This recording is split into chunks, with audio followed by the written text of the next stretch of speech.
da sind. Und die ein oder anderen Gesichter kommen mir immer noch ziemlich bekannt vor. Ich lese ein Wort aus Lukas 7, vom Vers 36 an. Lukas 7, 36 und folgende. Ein Pharisäer hatte Jesus zu sich zum Essen eingeladen und Jesus war gekommen und hatte am Tisch Platz genommen. In jener Stadt lebte eine Frau, die für ihren unmoralischen Lebenswandel bekannt war. Als sie erfuhr, dass Jesus im Haus des Pharisäers zu Gast war, nahm sie ein Alabastergefäß voll Salböl und ging dorthin. Sie trat von hinten an das Fußende des Polsters, auf dem Jesus Platz genommen hatte, und brach in Weinen aus. Dabei fielen ihre Tränen auf seine Füße. Da trocknete sie ihm die Füße mit ihrem Haar, küsste sie und salbte sie mit dem Öl.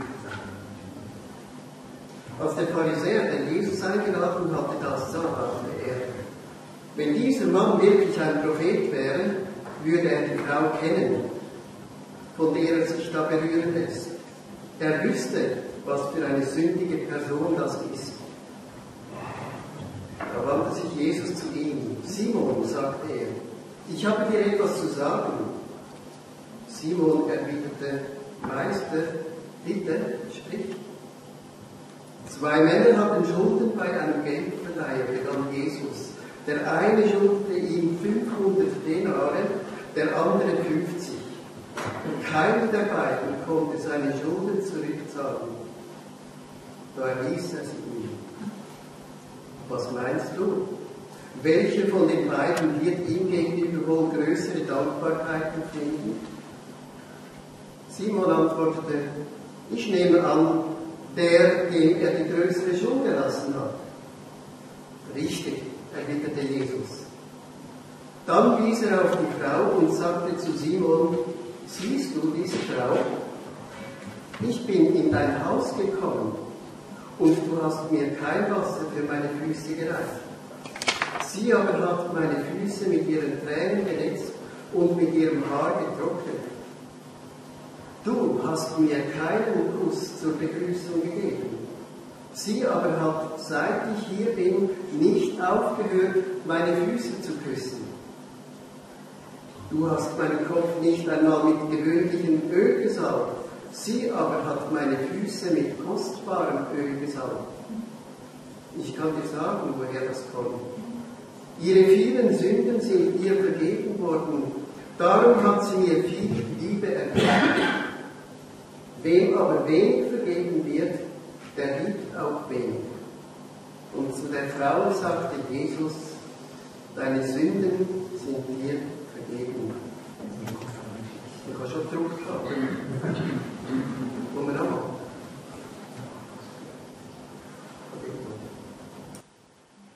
Danke. Ja, oh, jetzt ist gut. Ja, ist doch gut, ist der Markus so technisch begabt. Also alle die mich bis jetzt nicht gehört haben, die sollten mich jetzt auch besser hören. Danke. Es war ganz sicher ein Aufsteller für den wahrscheinlich sehr reichen Pharisäer Simon, dass Jesus seiner Einladung zu dem Festessen gefolgt ist. Für Jesus war es nicht ganz so einfach gewesen. Denn Pharisäer sind ja bekannt dafür, dass sie ihm dann und wann einmal eine Falle versucht haben zu stellen, durch spitzfindige Fragen. So wie es damals üblich war, ist man nicht um den Tisch gesessen, sondern man ist auf Liegenden gelegen. Man hat sich mit dem linken Arm aufgestützt und mit dem rechten Arm hat man gegessen. Recht gemütlich, oder? Die schmutzigen Sandalen, die man ja getragen hat in der damaligen Zeit, die sind hinten an dieser Liege auf dem Boden gelegen und drüber eben die nackten Füße. Ein Essen mit dem Rabbi, das war damals ein öffentlicher Anlass gewesen.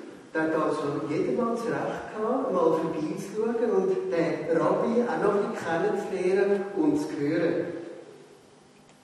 Also eine Art Open House, wie wir es kennen von Geburtstagspartys und auch bei anderen Anlässen.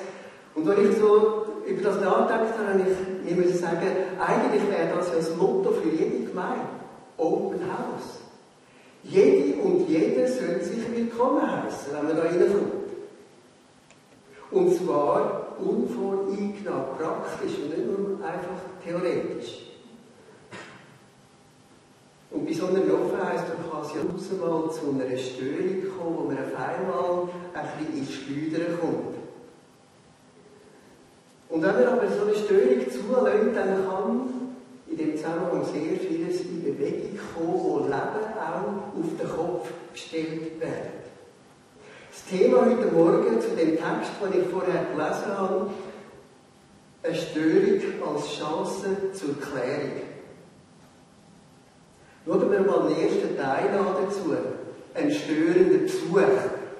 Wenn wir gut reingelassen haben in den Text, dann nachher wissen wir, um was es geht. Bei dem Besuch, den Jesus beim Simon in seinem Haus gemacht hat, da ist er plötzlich auf Details zu reden gekommen. Er hat sie zum Thema gemacht, das ganz direkt am Simon sein Verhalten ihm gegenüber betroffen hat. Zum Beispiel war es üblich, einem Gast Wasser zum Waschen von den staubigen Füßen zu geben. Ihm mit einem Kuss willkommen zu heissen und sogar seinen Kopf mit Öl zu salben. Das alles, das war nicht zwingend, aber wenn man es tun hat, dann war das ein Ausdruck von besonderer Wertschätzung dem Gast gegenüber. Und Jesus ist sofort aufgefallen, dass der Simon auf all das verzichtet hat. Und wir merken auch, dass Jesus sich Gedanken gemacht hat dazu. Der Simon scheinbar überhaupt nicht. Jesus achtet auch bei dir und bei mir auf scheinbare Kleinigkeiten und Details, die dir unter Umständen gar nicht wichtig scheinen in deinem Umgang mit anderen Menschen. Aber für Jesus sind sie ein Qualitätsmerkmal von deiner Beziehung zu ihm. Jesus lebt jetzt nicht mehr auf dieser Erde. Und darum hat er an seiner Stelle Menschen aus deinem Umfeld zu Empfängern von der Wertschätzung gemacht. Denkt an den Text aus Matthäus 25, 40, wo er sagt, ich sage euch, was ihr immer für einen meiner Brüder getan habt, wäre er noch so gering geachtet gewesen, das habt ihr für mich getan. Da ist es mal um Essen gegangen, um ein Glas Wasser oder um Kleider für Menschen, die keine Kleider hatten. Aber es ist eigentlich auch darum gegangen, einfach den anderen mal wahrzunehmen. Es ist interessant, was man da für Erfahrungen machen kann. Es gibt ja überall so öffentliche WC-Anlagen und da sieht man dann und dann mal jemanden, der die muss putzen, nicht unbedingt gerade der abklärste Job. Und ich habe so einem Mann mal ganz bewusst gesagt, ich danke Ihnen vielmals, dass Sie da immer wieder für Ordnung schauen. Der ist fast verschrocken. Scheinbar hat er einfach den Eindruck gehabt, das ist ja schliesslich mein Job. Und ich habe gefunden, nein, das ist nicht nur dein Job, sondern du bist ein Mensch und auch dir gilt Wertschätzung. Das haben wir auch andere sonst mal Gelegenheiten, wo wir Menschen fast überraschen und sogar verschrecken, wenn wir ihnen einmal ein Kompliment machen. Natürlich ehrlich, nicht nur so etwas Aufgesetztes. Interessant, was das bei Menschen bewegen kann. Und jetzt wird es spannend. Ganz unerwartet geht die Tür auf bei dem Haus von Simon. Eine stadtbekannte Frau mit schlechtem Ruf kommt rein. Und es ist sehr schnell, wenn wir den Text lesen, offensichtlich, dass das um Simon überhaupt nicht passt. Er hätte es ohne die machen können.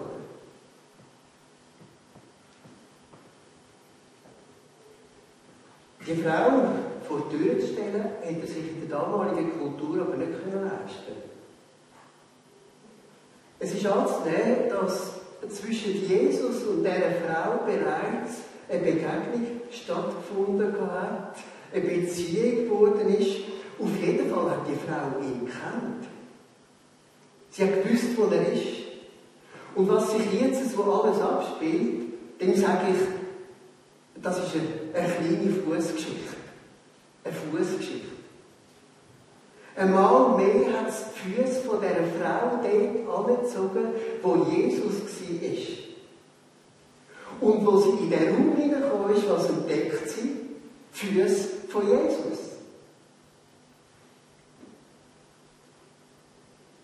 Es sind die Füße, wo Jesus während seinem ganzen Leben getragen hat, im Erfüllen von dem Auftrag, den Gott ihm gegeben hat für die Menschen in der Welt.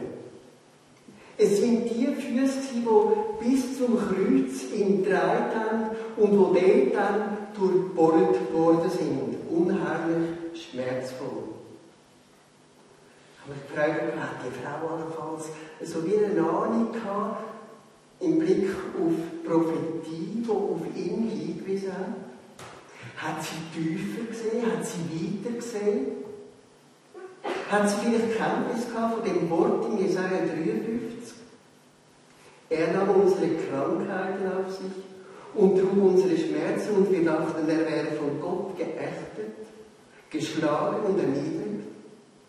Doch wegen unserer Vergehen wurde er durchbohrt, wegen unserer Übertretungen zerschlagen. Er wurde gestraft, damit wir Frieden haben. Durch seine Wunden wurden wir geheilt. Ich habe nicht schon gestaunt gehabt, wie Menschen, die gar noch nicht so lange mit Jesus unterwegs sind, eine Erkenntnis gewinnen können, wo man staunt und sagt, wie hast du dir das nur in einer kurzen Zeit aneignen? Und wir merken, Jesus hat einen ganz hohen Stellenwert bekommen im Leben von dieser Frau. Und jetzt ist das passiert, was der Simon doppelt gestört hat. Das, was die Frau Jesus tun hat, und aber auch, noch ganz speziell, dass Jesus das von dieser Frau an sich geschehen hat. Für Simon war ganz klar, eine Berührung von dieser Frau hat Jesus unrein gemacht. Ein störendes Verhalten als weiterer Teil. Die Frau, die hat sich mit dieser Absicht auf den Weg gemacht, Jesus im Haus vom Pharisäer zu begegnen. Und in ihren Händen hat sie ein Alabastergefäß mit sich getragen, gefüllt mit kostbarem Öl. Ein Vermögen für die Zeit von dort. Und das alles hat sie für Jesus bestimmt gehabt. Nur für ihn alleine. Und so hat sie sich auch nicht durch fragende Blicke, die ganz sicher auf sie gerichtet sind, ablenken lassen. Sie hat sich nicht die Frage gestellt, was denkt echt der Gastgeber, was denken die anderen Besucher, wie reagieren sie echt. Wir merken ja, dass das schnell mal bei uns, wenn wir etwas Außergewöhnliches machen, so schnell ist die Frage, was denken echt die anderen, wie stehe ich auch da und so weiter. Sie hat nicht mit Menschen gerechnet, sondern mit Jesus. Und jetzt geht die Fußgeschichte weiter. Im Lukas 7,38. Sie trat von hinten an das Fußende des Polsters, auf das Jesus sich hingelegt hatte. Sie fing an zu weinen. Dabei fielen ihre Tränen auf seine Füße. Da trocknete sie ihm die Füße mit ihrem Haar, küsste sie und salbte sie mit dem Öl.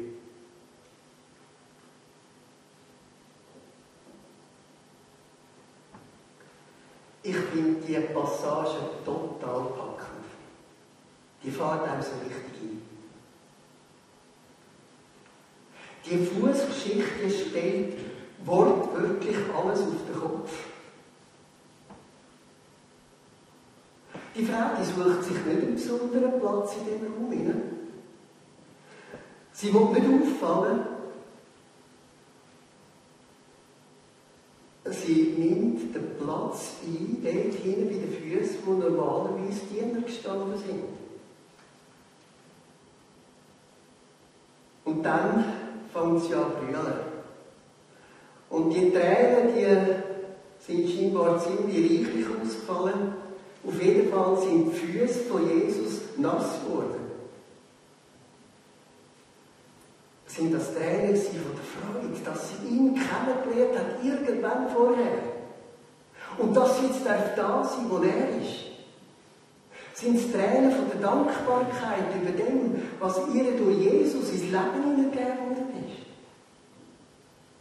Ich denke, das allermindestens und vielleicht noch manches anderes mehr. Ich habe das selber auch schon erlebt. An ein Ereignis in meinem Leben erinnere ich mich da ganz besonders, wo ich einmal so richtig gepackt worden bin von dem, was Jesus für mich tun hat und was mir mit ihm geschenkt ist. Plötzlich bin ich in Tränen ausgebrochen von Jesus. Und ich kann ihm einfach nur von Herzen danken für das, dass er mein Leben verändert und so reich gemacht hat. Ich sehe in dieser Geschichte, die wir hier miteinander anschauen, ein Stück weit eine Parallele zum geistlichen Erleben von dieser Frau. Ihre Tränen haben zumindest einen Teil vom Staub von den Füßen von Jesus weggewaschen. So wie er auch Sünden aus ihrem Leben weggewaschen hat. Sie hat seine Füße mit ihren Haaren geküsst. Mit seinen Haaren getrocknet. Und anschliessend küsst sie seine Füße sehr intensiv. Und jetzt müssen wir uns das mal vorstellen, die Leute sind ja auf diesen Liegenden gelegen. Sie hat beides Trocknen und das Küssen nur machen, indem sie abgeknüllt ist bei Jesus. Für mich ein Bild, ist Jesus nicht auch im Sumpf von dieser Frau abgestiegen? Zunderst aber, um ihr Hilfe geben, um ihr Leben verändern? Hat er sie nicht daraus befreit? Und dann ist ja die Salbung noch mit dem kostbaren Öl. Ist das ein Ausdruck auf der einen Seite, dass sie Jesus als der Gott gewählte Messias auch ehren. Aber ich denke, es ist auch noch ein Stück weitergegangen, dass sie zum Ausdruck bringen. Und dem Messias soll auch mein Leben gewählt sein. Es ist nämlich schwierig, so Bilder auch aufleben zu lassen. Vielleicht setzen sie da dort bei uns etwas in Gang. Der Simon, der hat unheimlich Nerven gebraucht in dieser Zeit. Der hat sich wahrscheinlich gesagt, hoffentlich ist die Story bald vorbei. Das halte ich ja nicht mehr aus, was da alles passiert in ihm. Er hat sich nicht nur über den Umgang von dieser Frau mit Jesus geärgert, sondern Jesus selber ist bei ihm zunehmend in Misskredit geraten. Bis zu dem Ereignis, da hat er ihn als Prophet geachtet. Aber das Verhalten von Jesus, das hat überhaupt nicht mehr ins Verhalten von einem Prophet hineingepasst. Und damit hat sich Ablehnung aufgebaut. Das ist bei uns genau gleich, oder? Wenn uns etwas nicht passt, dann bauen wir schnell mal noch Ablehnung auf und andere Menschen sind einfach erledigt. Passen wir in unser Konzept hinein. Vers 39, als der Pharisäer, der Jesus eingeladen hatte, das sah, das, was da alles passiert ist, dachte er, wenn dieser Mann wirklich ein Prophet wäre, würde er die Frau kennen, er wüsste, was das für eine sündige Person ist. Starke Aussage. Geht es dir manchmal nicht ähnlich? Vielleicht in der Gemeinde, da stehen zwei Menschen zusammen. Oder vielleicht auch an einem anderen Ort. Du kennst beide. Und dann kommt ein Gedanke auf, wie kann sie oder er nur mit dieser Person überhaupt zusammen sein? Das ist doch so ein schreckliches Leben, das Erden. Und das ist verrückt. Wie wir manchmal einfach eine Biografie von Menschen im Schlechten so uns präsent halten, dass das immer wieder neu zu einer Barriere wird zu werden. Wir haben sie in eine Schublade hineingeschoben. Und diese Schublade, die ist einfach verklemmt, die bringt mir fast nicht mehr auf. Schubladisierte Menschen gibt es allenfalls auch in deinem Leben. So bist du gewesen und so wirst du immer sein. So hat der Pharisäer von dieser Frau gedacht. Er hat ihr gar nicht zugestanden, dass die Frau könnte mit Jesus eine Begegnung haben, die ihr Leben radikal verändert hat. Und gerade wenn du vielleicht auch so Menschen im Umfeld von dir da gedreht hast, dann nachher mach mal eine Denkpause und sag so, jetzt könnte es allenfalls sein, dass die Person, die ich eigentlich von einer schlechten Biografie her kenne, Jesus ins Leben hineingekommen ist und etwas völlig Neues werden. Wir sehen mit dem Kopf statt mit dem Herz. Der Antoine de Saint-Exupéry hat gesagt, man sieht nur mit dem Herzen gut. Das Wesentliche ist für die Augen unsichtbar.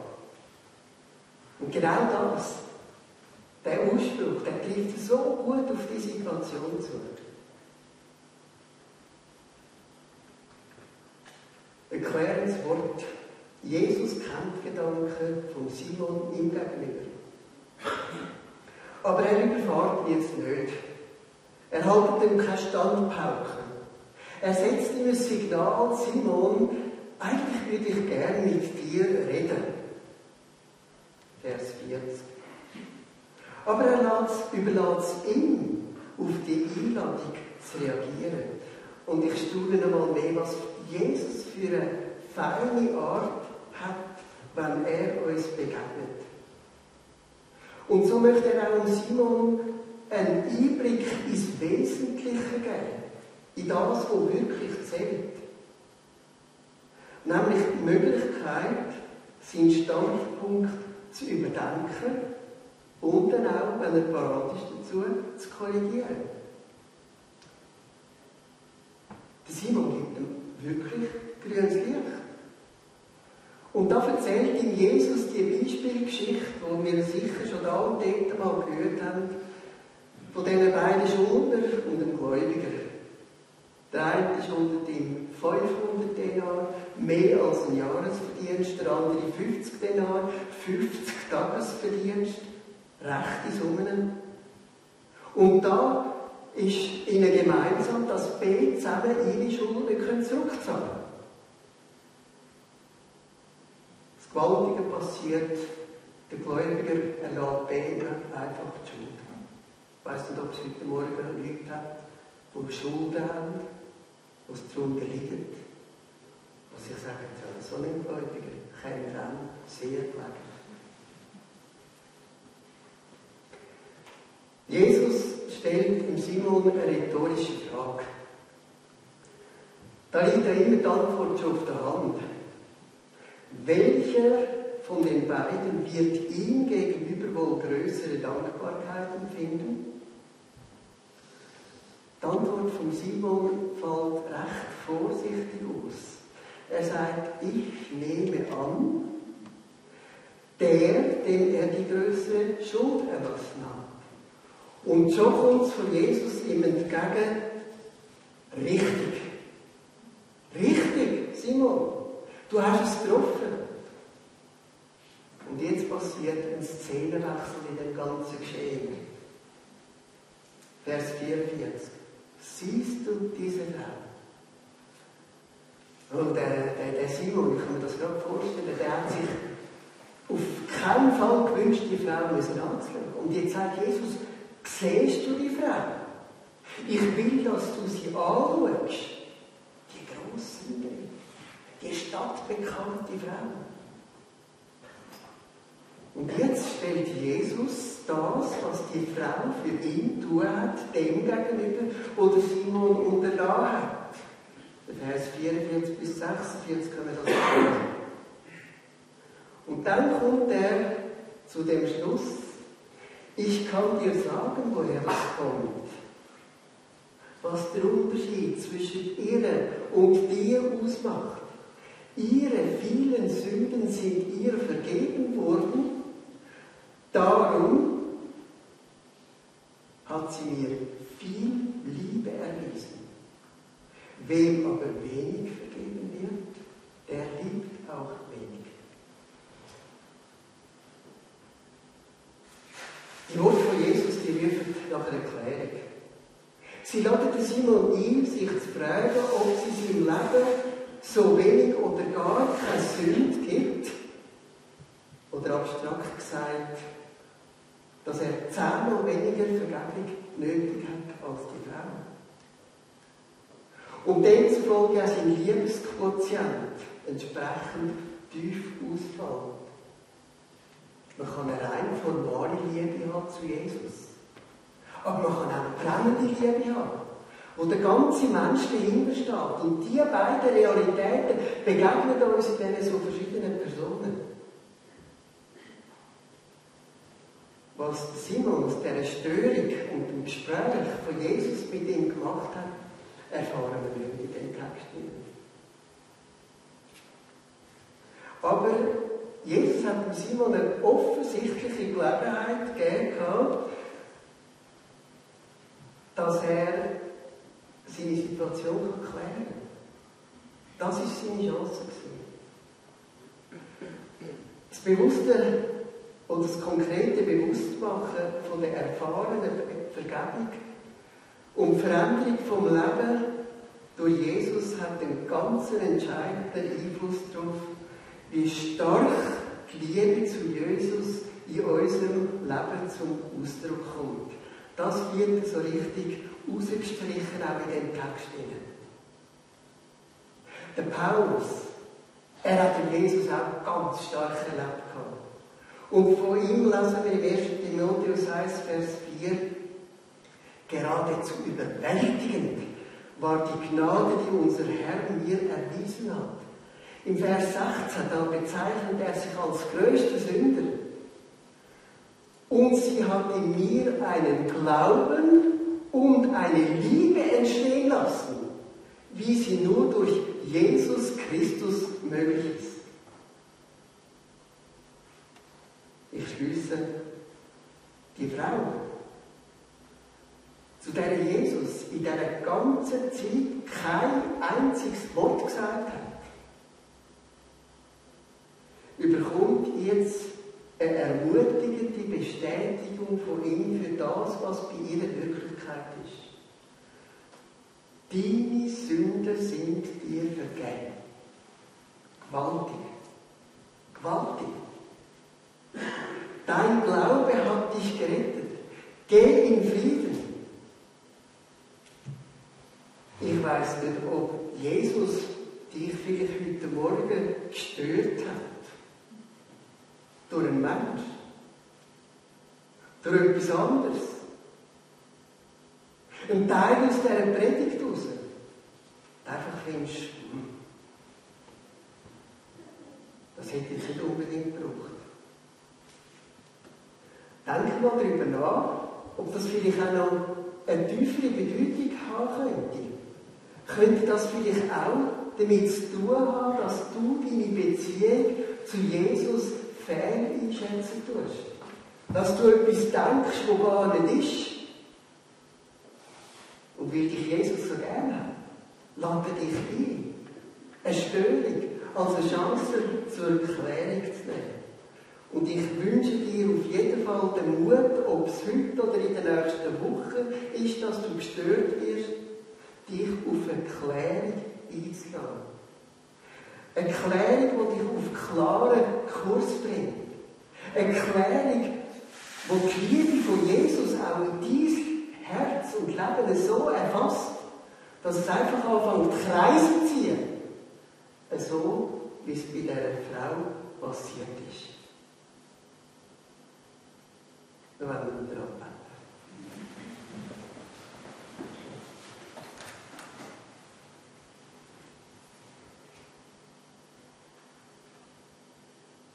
Herr, du weißt, ob jemand jetzt gerade sagt, ich bin auch gestört. Ich bin gestört worden. Gib du den Mut, dem nachzugehen.